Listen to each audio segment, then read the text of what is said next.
Welcome back to the garden. Today we're doing something a little different. We get so many questions about who our feathered friends are, so let's dive into a masterclass on backyard bird identification.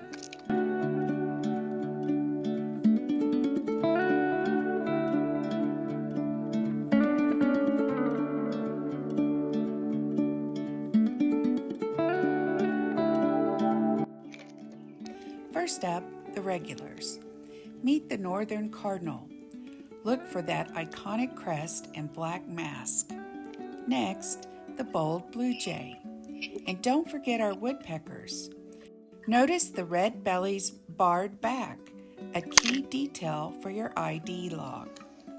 Now for the rare gems. The rose-breasted grosbeak is a spring highlight with that stunning red patch. And look at the cedar waxwing. Its silky plumage and yellow-tipped tail make it one of our most elegant visitors.